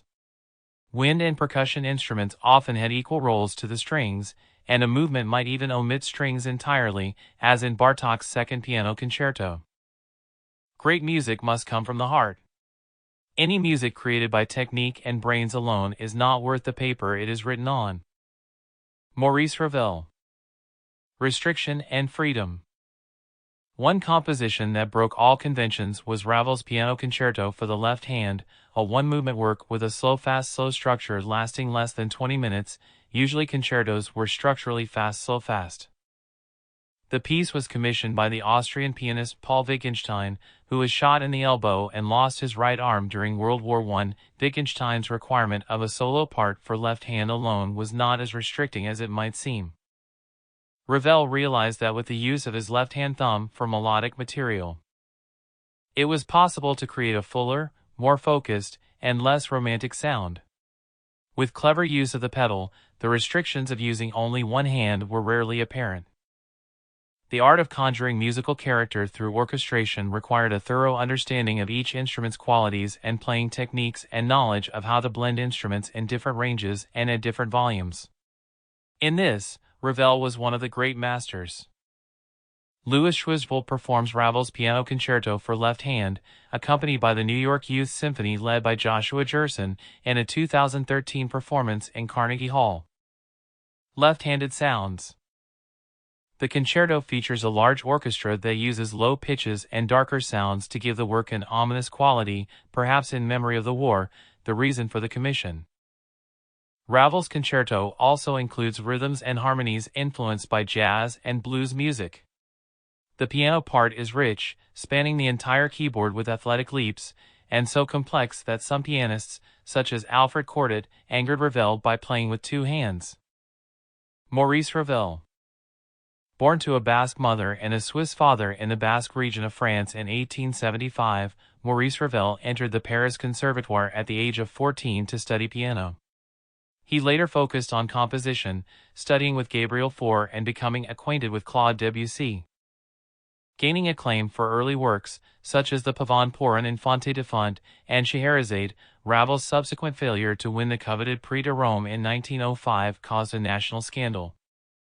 Despite this, he was soon internationally recognized as a great composer. During World War I, Ravel was an ambulance driver, which limited his output. Following a successful tour of North America in 1928, Ravel received a blow to his head. He was left unable to compose, and he died of complications following surgery in 1937. Other key works: 1899 Pavane pour un Infante de Font, 1912 Daphnis et Chloe, 1928 Bolero. See also, CPE Bach's Flute Concerto in A Major Saint-Saëns Piano Concerto No. 2 in G minor pictures at an exhibition for S. Requiem. In context. Focus. The Emancipation of Noise before. 1909 Marinetti publishes the Futurist Manifesto, celebrating a new era of speed, machinery, and violence. 1923 Arthur Honegger's Pacific 231 imitates the sounds made by steam trains. 1926 American composer George Antheil's Ballet Mécanique premieres in Paris, containing airplane propellers and a siren. 1928 Leon Theremin patents the first electronic musical instrument, the theremin. After 1952 Etude, a work created from a single sound and its manipulation on audio tape. The machine age of the early 20th century was an exciting time for avant-garde artists and thinkers. Their Futurist manifestos, most famously, Italian painter and composer Luigi Russolo's Art of Noises, advocated making music out of noises that ranged from human shouts and screams to explosions and the sounds of machines in order to give music a new dynamism. Although early futurist events often ended up as riots and there is little record of the music actually produced, their ideas influenced composers such as Honegger, Prokofiev, and Antheil, who variously composed music depicting machine-made sounds. The new piano. Although the 20th century was full of experiments aiming to turn noise into music, the most successful early attempts came as composers such as Prokofiev and Stravinsky started to treat the piano as a percussive instrument rather than a melodic one. The American composer Henry Cowell was the first to understand the true possibilities of unleashing the noise of the piano. In 1917, his Tides of Mannanon included tone clusters to be played with the forearm, and he went one stage further in Aeolian harp, where the performer is required to pluck and sweep the strings inside the piano rather than use the keys. City noise. Edgar Varèse was the first composer to create a complete work scored for a percussion ensemble and ionisation. He had studied at the Paris Conservatoire under the conservative Charles-Marie Widor, but after moving to New York in 1915, he became fascinated by the sounds of urban landscapes. Intrigued by the manifestos of the Futurists, but wishing to refine the cacophony they advocated, Varèse searched for ways in which he could suggest familiar industrial sounds within a tightly controlled compositional outlook. Ionisation requires 13 players and more than 30 instruments, only 3 of which can play traditional pitches. Varèse weaves together their intricate textures to create a strange soundscape in which snare drums and claves coexist with a gyro and a cuica, a Brazilian friction drum. The brash sounds of the city are effectively evoked through the use of a metal anvil as well as the hand-cranked siren, an instrument used in many of Varèse's works. While the percussion layers create an industrial sound, ionisation is not anarchic noise. The piece has a strong dramatic rhythm. In a letter to composer Carlos Salcedo, Varèse claimed to have written the piece for the flamenco dancer Vicente Escudero. Still, the piece was so difficult to play that percussionists of the New York Philharmonic, engaged to record the piece for its premiere at Carnegie Hall, New York, were dismissed, and Nicholas Slonimsky, who conducted the piece, brought in other performers to play on the recording. Our musical alphabet must be enriched. Musicians should take up this question in deep earnest with the help of machinery specialists. Edgar Varèse. The legacy of Varèse. Ionisation may not be widely performed, but its influence on future music is undeniable. While John Cage denied being influenced by it, it is difficult to listen to Cage's first construction without hearing parallels to Varèse. The rock guitarist Frank Zappa also counted Varèse as one of his earliest influences. Dame Evelyn Glennie, the world's most celebrated percussionist, counts ionisation alongside the works of John Cage and Steve Reich as the pinnacle of the entire percussion repertoire. Edgar Varèse. Born in France in 1883, Varèse studied engineering at the insistence of his father before eventually deciding to study music in Paris. There, he was influenced by composers such as Satie, Debussy, and Busoni. After being invalided out of the army in 1915, he emigrated to New York where he earned his living as a conductor. It was in the 1920s that his music first started to attract attention, but Varèse wrote sporadically, producing little more than a dozen works as he searched for ways to create truly electronic music. Eventually, in the 1950s, technology had evolved sufficiently to allow him to create deserts for ensemble and tape, and in 1958 his poem Electronique, one of the first works created by manipulating magnetic tape, was performed at the Brussels exhibition through 400 speakers in Le Corbusier's pavilion. Varèse died in 1965. Other key works: 1921 Amériques, 1923 Attendre, 1936 Density 21.5, 1958 Poème électronique. See also, Ives' Symphony No. 4 Parade Symphonie pour un Sol 433 6 pianos. In context. Focus. Reconciling folk music and modernism. Before 1853 Liszt composes his Piano Sonata in B minor, which had a profound influence on Bartók. 1895 Hungarian composer Ernő Dohnányi writes his Piano Quintet, No. 1, Op. 1. 1896 Richard Strauss writes also Sprach Zarathustra, a work Bartók studied closely after attending its Budapest premiere in 1902. After 1953-1954 Georgy Legee's String Quartet No. 1 is strongly influenced by Bartók's works. 1959 Georgy Kurtag completes his string quartet, Op. 1, effectively continuing the Hungarian tradition of string quartet writing. Although heavily influenced by German music, Béla Bartók's individual voice became increasingly evident after he began to collect music from his native Hungary in 1904.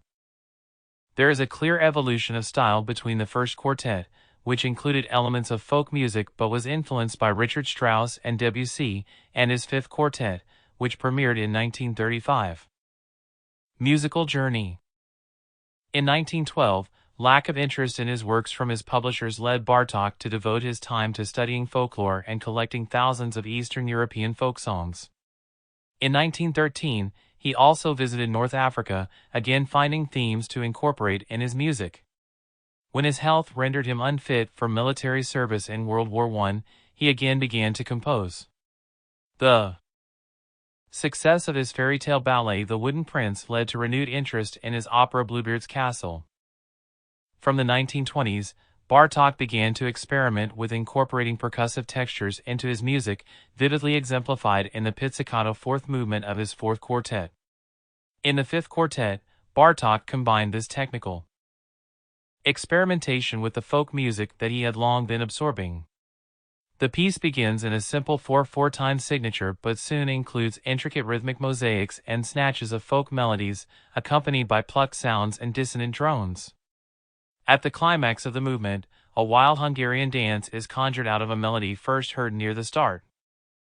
The fifth quartet's skeletal second movement, like its fourth movement, includes night music, comprising eerie dissonances and imitated natural sounds. This style, created by Bartók, is often used in his slow passages. Hush chords accompany a desperately sad, almost breathlessly stuttering comment from the first violin. After a restrained climax, the music dies out with trills and a slide to silence in the cello. The time signatures of the highly challenging central fast scherzo movement, marked alla Bulgarese, features rhythms typical of Bulgarian folk music, with 9 quavers in each bar, organized in uneven groups of 4+2+3. A muted soft pattern of notes, performed faster than one can hear, introduces the trio section, again reflecting a popular folk rhythm of 10 quavers per bar in groups of 3+2+2+3. The fourth movement is a variation of the second. Plucked sounds replace the ballad strings until an oscillating drone appears in the viola, accompanying an ornate version of the theme. After the restrained climax, Bartók adds a stormy passage with tremolos and loud unison outbursts. Some spectacularly fast and furious music follows, and then the notes of the 2 violins ascend with tranquil phrases from the viola and cello, creating a heavenly chorale. Soft, guitar-like slides in the cello bring the movement to an end. A Transylvanian village receives Bartók during one of his tours to record folk songs. His interest coincided with a growing pride in traditional national culture. With maturity comes the wish to economize, to be more simple. Maturity is the period when one finds the just measure. Béla Bartók. Drama to the last. Although the finale recalls the first movement, it is well disguised. Frenzied activity in all instruments, lightning handovers, and strong dissonances are followed by soft scurrying music that becomes louder and more insistent. The culmination is a massively loud, harmonized melody with a resounding ending. The second violin briefly plays the most simple and slow version of the tune with a rolling accompaniment. The first violin then joins in, but in a clashing key. However, this relaxed dissonance is not a conclusion, a crashing interruption brings the work to a chaotic end. Béla Viktor János Bartók. Born in Nagyszentmiklós, Hungary, in 1881, by the age of 11 Bartók had made public appearances as a pianist and composer. He later studied at the Budapest Academy of Music. Despite the strong German cultural influence of his time, Bartók embraced the new Hungarian nationalism and took to wearing national dress. From 1905, he began a long collaboration with fellow Hungarian Zoltán Kodály to popularize folk songs and gained a practical knowledge of string writing from both folk and classical musicians. Bartók had a successful career as a pianist, performing throughout Europe and in the United States with musicians such as the jazz clarinetist Benny Goodman. With the rise of fascism, he refused to play in Germany after 1933. In 1940, he left Budapest for the United States and died there in 1945. Other key works: 1911 Bluebeard's Castle, 1931 44 duos for 2 violins, 1936 music for strings, percussion, and celesta, 1939 Divertimento. See also Sprach Zarathustra, The Bartered Bride, Dvorak's Symphony No. 9, Finlandia, The Lark Ascending. In context. Focus: Russian émigrés. Before 1920, Stravinsky's symphonies of wind instruments, based on Russian folk music, signals the end of his Russian phase. 1926, living in New York, Rachmaninoff writes 3 Russian songs, a rare tribute to the music of his homeland. After 1948, the Central Committee of the Communist Party of the Soviet Union passes a resolution accusing Prokofiev, Shostakovich, Aram Khachaturian, and other composers of anti-democratic tendencies and rejecting the principles of classical music. 1959, in Moscow, the full version of Prokofiev's epic opera War and Peace is staged for the first time, 6 years after the composer's death. Following Russia's October Revolution of 1917, when the cold reality of Bolshevik rule replaced the euphoria at the end of Tsarism, Russian composers faced a choice, whether or not to stay in their homeland. Much depended on social status. Sergei Rachmaninoff chose exile, as did the privileged Stravinsky, who was already living in Switzerland. The more lowly-born Prokofiev, who was sympathetic to Bolshevism, stayed, but in 1918, frustrated by the post-revolutionary turmoil, Prokofiev accepted an offer to conduct in the United States and remained there for the next 18 years. Reluctant exile. Prokofiev kept ties with the Soviet Union and, in 1934, wrote Romeo and Juliet. The music follows the drama of the story, soft, humorous, and intense in turn, but Prokofiev's ballet was notable in that he gave Shakespeare's star-crossed lovers a happy ending. After 2 companies pulled out of staging the production, Prokofiev turned his ballet into orchestral suites. Despite the Stalinist purges, Prokofiev returned to the Soviet Union in 1936, probably believing that his fame would protect him. The same year, he wrote his most popular work, Peter and the Wolf. In 1940, the first full-scale production of the ballet Romeo and Juliet took place in Leningrad, but only after Prokofiev was forced to change the orchestration, remove parts, and reinstate the story's sad ending. The time has passed when music was written for a handful of aesthetes. Prokofiev. See also, Le Sacre du Printemps, Spartacus. In context. Focus.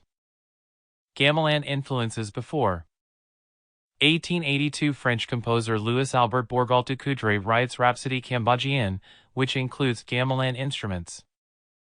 1890, Eric Satie's piano pieces Trois Nations echo the Javanese gamelan music he heard at the Paris Exposition the previous year. After 1945, John Cage's Daughters of the Lonesome Isle is one of many gamelan-inspired pieces written for prepared piano, a piano in which the sound is modified by placing objects on or between the strings.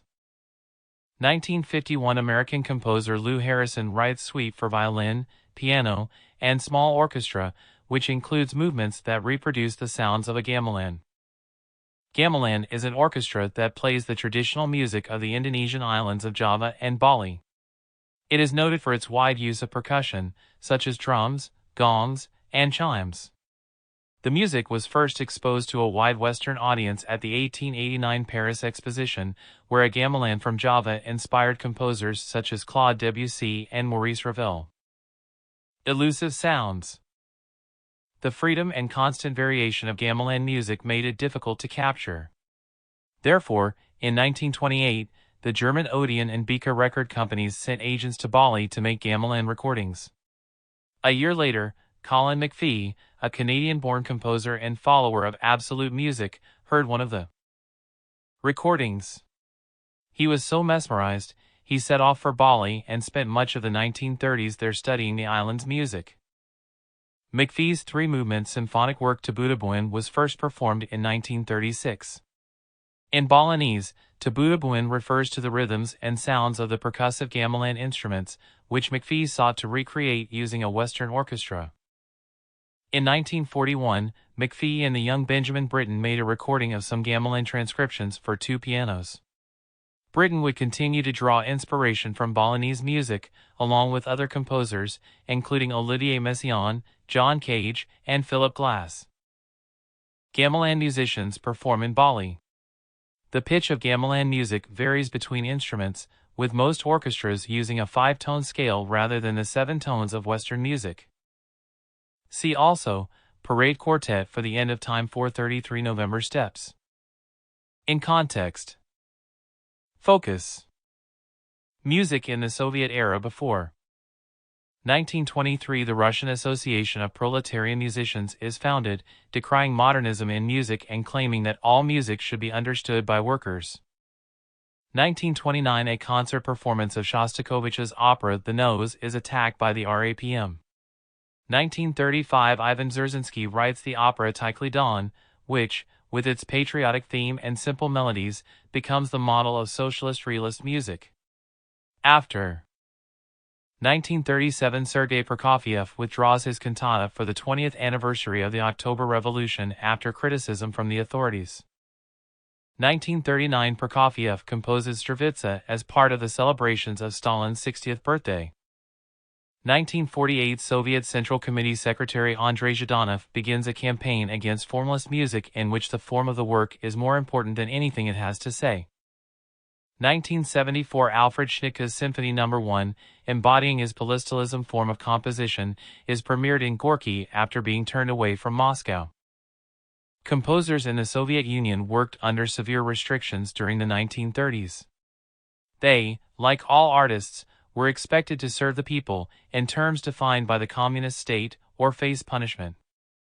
The country's leader, Joseph Stalin, liked patriotic songs and pieces with simple, appealing tunes and conventional harmonies. Music that did not fit this pattern, especially music that was introspective, complex, or difficult to grasp at first hearing, was dubbed formalist, and its composers were forced into menial jobs, imprisoned, or worse. A poster dated 1920 urges workers to join the Communist Party and reject the aristocracy, bourgeoisie, and Orthodox Church. Russian composers had little choice but to do the same. Walking a tightrope. Dmitri Shostakovich survived these strictures until the mid-1930s. The authorities were pleased by works such as his Symphony No. 2, written to commemorate the 10th anniversary of the October 1917 Revolution, and Symphony No. 3, subtitled 1st of May and premiered in 1930 on the 6th anniversary of Vladimir Lenin's death. But Shostakovich's situation changed on January 26, 1936, when Stalin went to see his opera Lady Macbeth of Mtsensk at the Bolshoi Theater. The work had premiered 2 years earlier and been an immense success at home and abroad. Stalin, though, took exception to it and left before the final scene. 2 days later, an article in the state newspaper Pravda, headed Muddle Instead of Music, denounced the opera. The anonymous article condemned the musical style of the piece, in which, it alleged, singing is replaced by shrieking, and objected especially to the lewd quacks and hoots from the brass during the opera's sex scene. The work was taken off stage immediately. A campaign began against artists and writers who were not following the party line. Over the next few years, this would result in the deaths of prominent figures, such as the poet Osip Mandelstam and the writer Isaac Babel, both critical of Stalin. Shostakovich himself was labeled an enemy of the people, and some of his works, including the opera The Nose and the ballet The Limpid Stream, were banned. Fearing punishment, he packed a bag and waited for the secret police to knock on his door. In the end, Shostakovich was spared a visit from the police and went on to complete his next major work, Symphony No. 4, in May 1936. This is a far cry from his previous 2 revolutionary symphonies, a more abstract work, deeply influenced by Gustav Mahler. It is over an hour long and requires a huge orchestra. Like Mahler's symphonies, it is a work of contrasts, setting tradition in the form of almost banal dance themes against more strident, dissonant music. In the first movement alone, there are loud onslaughts of brass, a toccata for woodwinds, and a fast virtuoso fugue on the strings. Frightened that this challenging mix might offend the authorities, the composer withdrew the work, which was not heard in public until 1961. If they cut off both hands, I will compose music anyway holding the pen in my teeth. Dmitri Shostakovich. A conflicted symphony. Shostakovich then started from scratch on what became his Symphony No. 5. The work, like its predecessor, features strong contrasts, but it also contains engaging melodies. The first main theme of the opening movement is a lyrical, sad tune, initially played softly on the violins. In the middle of the movement, this gives way to a grotesque march, which gathers in pace and volume, sweeping up the whole orchestra, with loud contributions from the brass and a driving beat from the percussion. The initial, gentle theme returns and the movement ends quietly with a violin solo overlaid with ringing chromatic scales from the celesta. The gentle ending of the first movement contrasts strongly with the second movement, a scherzo in the form of a waltz. The third movement, marked largo, sees a return to lyrical writing, with long melodies on the strings creating a melancholy mood, punctuated with woodwind solos. The final movement, on the other hand, contains a brass-led return to loud, often aggressive, march-like music. The piece rises in volume to fortissimo before it ends resolutely in the triumphant major chord of D. The new work was a resounding success, its triumph at the premiere on November 21, 1937, in Leningrad confirmed by a 40-minute ovation, with many in the audience moved to tears.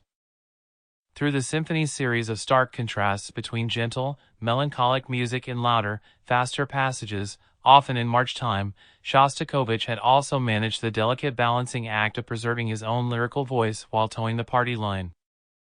The communist authorities, although at first suspicious of the work's rapturous reception, took the brash, closing movement at face value as an optimistic conclusion using the direct musical language of which they approved. One Soviet reviewer described the symphony's ending as creating an enormous optimistic lift. Party members had been encouraged to react in this way by an article that appeared in a Moscow newspaper a few days before the concert.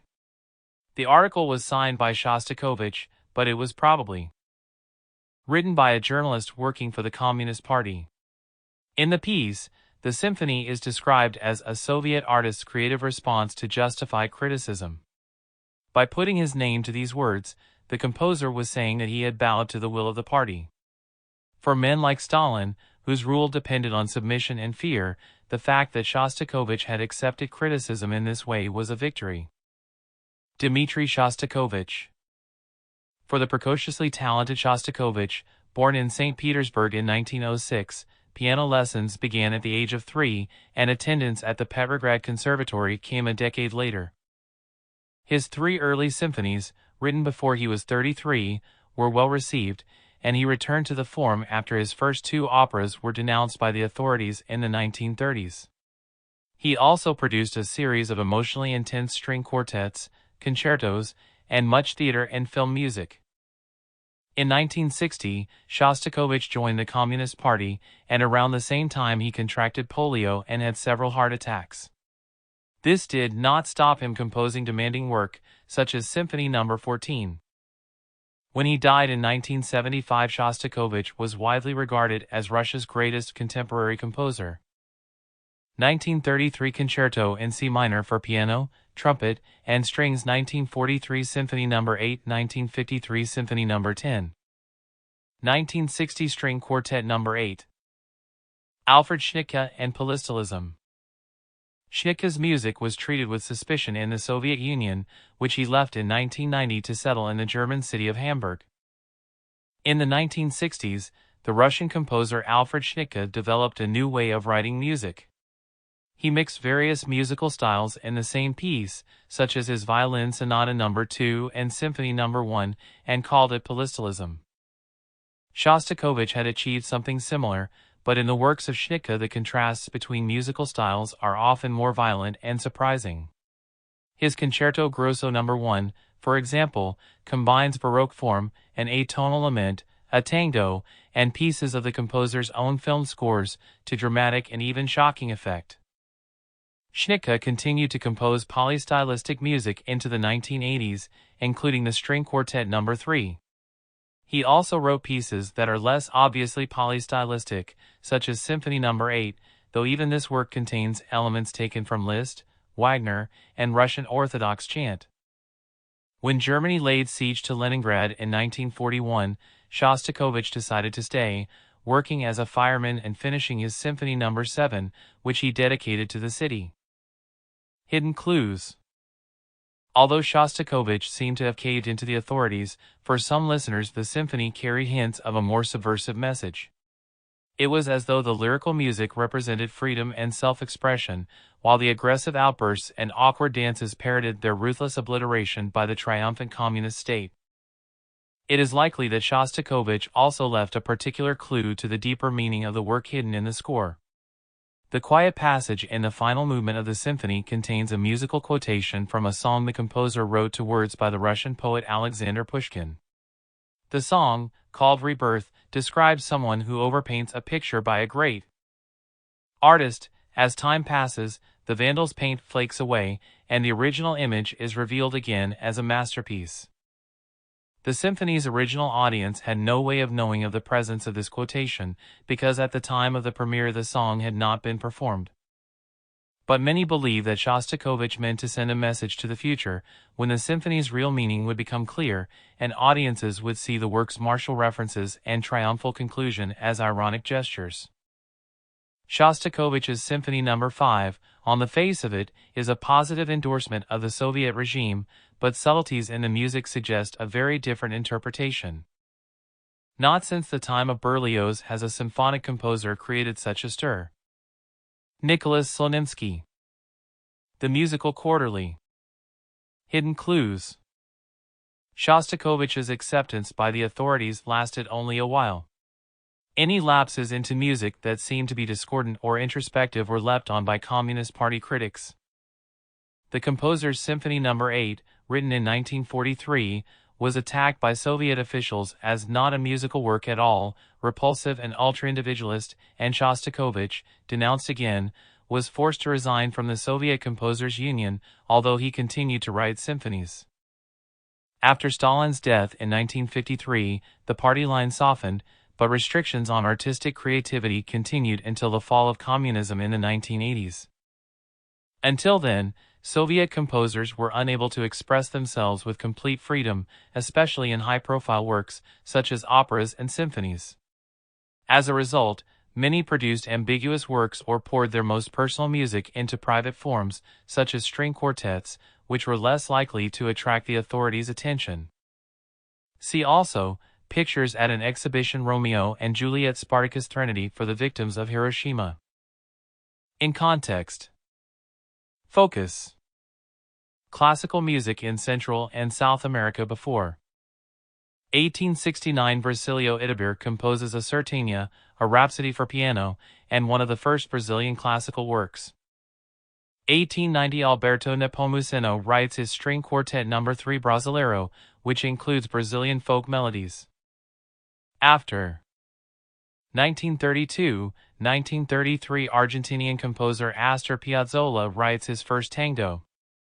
1939. Silvestre Revueltas composes orchestral music with Mexican rhythms for the film La Noche de los Mayas. 1946. Suite de Danzas Criollas, Op. 15 by Argentinian composer Alberto Ginastera uses folk melodies and a series of dances for piano. Brazilian classical composer Heitor Villa-Lobos had two lifelong influences. As a child, he became fascinated by the work of J.S. Bach after his aunt gave him Bach's collection of 48 preludes and fugues, the Well-Tempered Clavier. He was also captivated by the traditional music of his own country and traveled widely, collecting folk music in northern and northeastern Brazil and playing alongside musicians in his native Rio de Janeiro. Increasingly, Villa-Lobos sought ways of combining the rich musical traditions of Brazil with elements of Western classical music. In the late 19th century, Latin American composers had begun to explore similar ideas. Composers such as Alberto Nepomuceno used Brazilian folk melodies in works with conventional classical forms. A truly creative musician is capable of producing, from his own imagination, melodies that are more authentic than folklore itself. Heitor Villa-Lobos. Integrated styles. With Bachianas Brasileiras, a collection of 9 suites of varying lengths written for different combinations of musicians, Villa-Lobos took this idea much further, integrating folk and classical elements very closely. He did this by applying the contrapuntal techniques of J.S. Bach to Brazilian musical forms, in a bold combination of apparently alien traditions that fit together perfectly. Like Bach's suites, each of the 9 pieces that form Bachianas Brasileiras has several dance movements. Villa-Lobos gave most of the movements 2 titles, one drawn from Baroque music and one a corresponding Brazilian name. In addition to drawing on popular Brazilian forms like the modinha, a type of sentimental love song, the composer also introduces elements of program music, using the instruments of the orchestra to portray scenes such as a small steam train traveling through the Brazilian landscape in Bachianas Brasileiras No. 2. Structure and influences. The suites of Bachianas Brasileiras are very varied in instrumentation. Some are for full orchestra, number 1 is for an orchestra of cellos, and number 6 is for just 2 instruments, flute and bassoon. The most famous of the suites is number 5, for 8 cellos and a soprano soloist whose part combines wordless vocalization with lines from Brazilian poetry. Further Brazilian elements in Bachianas Brasileiras include music heard by Villa-Lobos on his travels and a street urchin song from Rio, together with guitar-like pizzicatos on the cello and soulful solos for the saxophone and trombone. The influence of Bach spans not only his suites but also his musical offering, a collection of canons and fugues, and the 2-part inventions, short keyboard pieces. Bachianas Brasileiras was part of a wider movement among Latin American composers, combining classical orchestration in forms with certain elements, rhythms, and themes drawn from the old native music of Central and South America.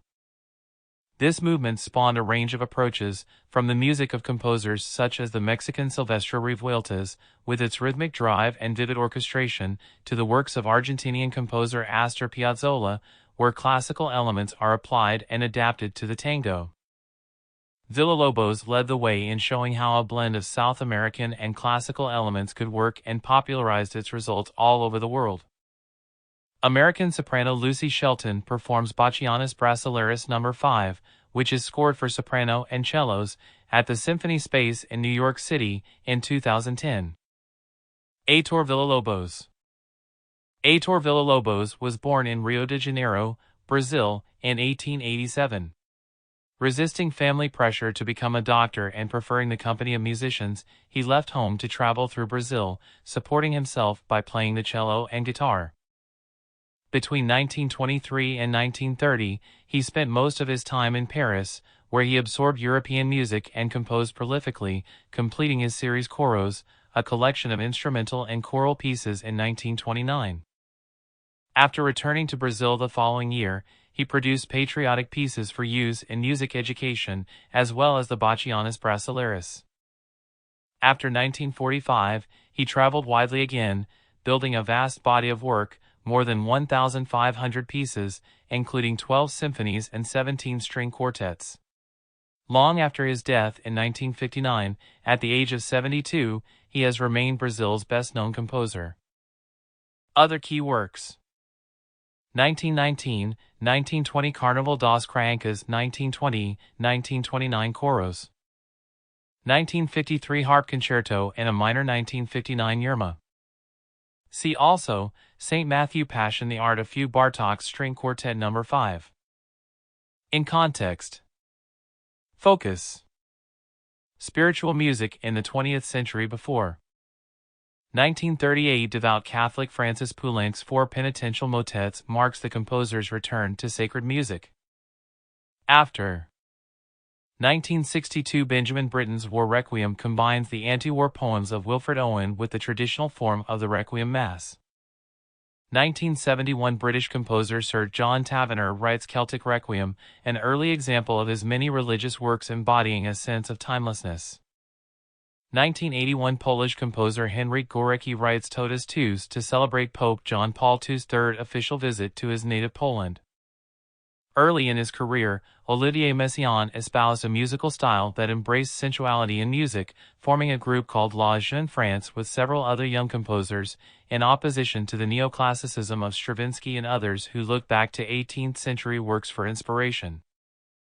While Messiaen's music was imbued with references to his Roman Catholic faith, his style was avant-garde. He experimented both with rhythm and what he termed modes of limited transposition, such as the whole tone scale, which can only be transposed up a tone before the same sequence of notes recurs. Messiaen had studied at the Paris Conservatoire with a series of brilliant teachers who inspired him to explore Greek and Hindu modes, while also instilling in him sound principles of harmony, counterpoint, and composition, and encouraging his gift for improvisation. My faith is the grand drama of my life. I'm a believer, so I sing words of God. I give bird songs to those who dwell in cities, and paint colors for those who see none. Olivier Messiaen. Apocalyptic inspiration. Within a year of the outbreak of World War II, Messiaen was taken as a prisoner of war and held at a camp in Silesia. Among his fellow inmates, he found 3 professional musicians, a clarinetist, violinist, and cellist, whose talents he could combine with his own piano keyboard skills. Embracing this rare instrumental combination, Messiaen wrote his quartet for the End of Time, which premiered in the camp itself. The composer's deep Christian beliefs are clearly indicated in his extensive preface to the score, which includes quotations from the Book of Revelation. Its title was a homage to the angel of the Apocalypse, who raises his hand toward heaven saying, "There shall be no more time," in reference to the suffering of the period in which Messiaen was writing. Reflective and evocative. In the first movement of the piece, 2 birds, accompanied by a plaintive piano and whistling cello, set the bucolic scene. A loud interruption heralds the second movement with a fast and frenzied unison in the strings, while a distant, slow melody, suspended by soft raindrops in the piano, establishes the pattern of the reflective and unhurried mood that characterizes the work. Cascades of notes end the movement. In the third movement, the clarinetist plays a sad pastorale, juxtaposed with very long notes moving from silence to ear-piercing volume. Birdsong, something that fascinated Messiaen and absorbed his later years, reappears, adding a surreal note. After a short trio interlude comes the spiritual center of the piece, the fifth movement's slow and expressive cello melody, accompanied by throbbing harmonies on the piano. In the sixth movement, the quartet play in unison to emulate the 7 trumpets of the Apocalypse, negotiating complex dance rhythms, dynamic contrasts, and fluctuating tempos. A quiet melody follows and others interrupt until a loud unison, accompanied by cascades of piano notes, leads to a brutal, triumphant conclusion. The violinist plays the last notes that slowly rise to a hushed, lonely end. Within its 8 movements, the quartet contains most of the elements that characterize Messiaen's distinctive style and would later influence his pupils, including Pierre Boulez and Karlheinz Stockhausen. Guards patrol a German PAL camp in World War II. Messiaen composed quartet for the End of Time while a prisoner at Camp Stalag 8A, premiering the work to 5,000 fellow prisoners outside in freezing weather. Olivier Messiaen. Born in Avignon, France, in 1908, Messiaen was a highly musical child and studied at the Paris Conservatoire from the age of 11, publishing his 8 preludes while still a student. He was also a deeply committed Roman Catholic from childhood onward and combined his 2 passions as organist of La Trinite in Paris from 1931. At this time, the composer wrote a number of religious organ pieces and also works for his wife, the violinist and composer Claire Delbos, whom he married in 1932. In 1941, following his World War II imprisonment in Silesia, Messiaen was appointed professor of harmony at the Paris Conservatoire. During the 1950s and 1960s, he pursued his interest in birdsong with a number of works imitating their sounds. Internationally acclaimed, he died in Paris in 1992. Other key works: 1932 Theme et Variations, 1946, 1948 Turangdalila Symphonie, 1951 Livre d'Orgue, 1959 Catalogue d'Oiseaux. See also, Prelude à l'après-midi d'un faun, A Child of Our Time grew up in Apocalypse in 7 days. In context.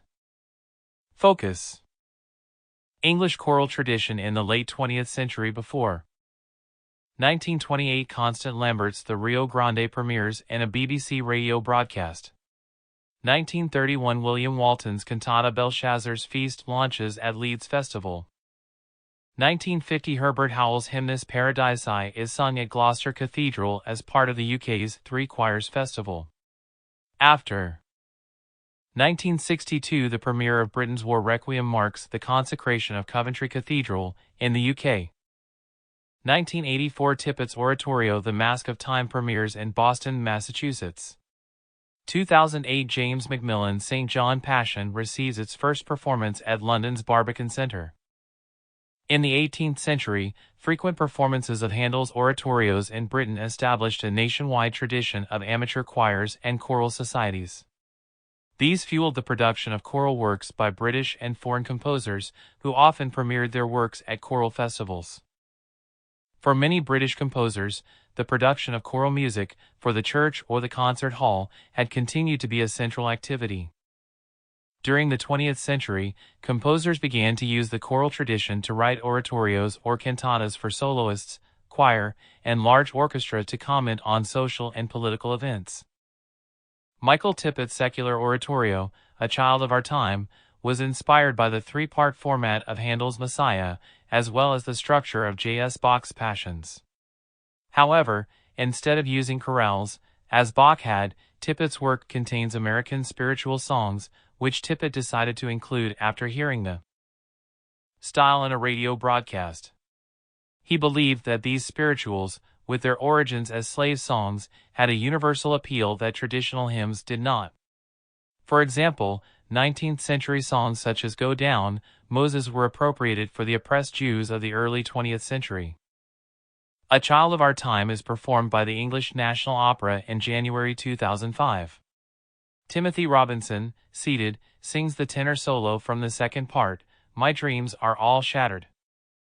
Wartime context. Tippett was heavily influenced by his left-wing, pacifist beliefs. He was sentenced to 3 months in prison in 1943 for non-compliance with rules for conscientious objectors. Tippett's feelings about World War II and its causes were expressed through A Child of Our Time, which tells the story of the killing of a German diplomat by Herschel Greenspan, a teenage Polish Jew, in November 1938. The act triggered Kristallnacht, an officially sanctioned Nazi pogrom against German Jews in which Jewish property was destroyed and some 200 Jews died. Tippett saw Greenspan, who had acted in response to the deportation of his parents by Nazi authorities, as a perfect example of how tyranny and oppression could drive a marginalized person to commit an unthinkable act. Men were ashamed of what was done. There was bitterness and horror. A Child of Our Time. Narrator, bass solo. Protesting inhumanity. Tippett began composing A Child of Our Time in 1939, in the days after Britain declared war on Germany. He intended his work to be a protest against the disunity in Europe and the fascist atrocities of the Nazi regime. Tippett wrote both the music and libretto. The work uses choral techniques, such as counterpoint, arias, and triadic harmonies, and utilizes a bass singer as the narrator vocalizing recitatives. While the oratorio has 2 major moods, anger and grief, it ends on a note of hope, with the spiritual deep river, oh don't you want to go to that gospel feast? That promised land, that land where all is peace. Concern with contemporary events is also shown by Benjamin Britten's War Requiem, which added anti-war poems by Wilfred Owen to the standard text of the Requiem Mass. Michael Tippett. Michael Tippett was born in London in 1905. He studied at the Royal College of Music from 1923 until 1928 and subsequently took lessons from the counterpoint expert R.O. Morris. He then worked as a schoolteacher, first making his mark as a composer with his concerto for double-string orchestra. He followed this with the oratorio A Child of Our Time, which premiered in 1944. Perceived as an individual voice in English music, concerned with a variety of social, political, and philosophical issues, Tippett went on to produce a sequence of operas, beginning with The Midsummer Marriage. In 1966, he received a knighthood. In Tippett's later years, his reputation grew internationally, leading to U.S. premieres for The Mask of Time and New Year. Tippett died in London in 1998 after suffering a stroke. Other key works: 1955 The Midsummer Marriage, 1970 The Knot Garden, 1991, 1992 The Rose Lake. See also, Street Matthew Passion Dvorak's Symphony No. 9 The Dream of Gerontius Peter Grimes Einstein on the Beach. In context. Focus. Contemporary American nationalism before 1911, 1915 inspired by local transcendentalism, Ives composes his Concord Sonata. 1928 Virgil Thomson's Four Saints in Three Acts celebrates American diversity.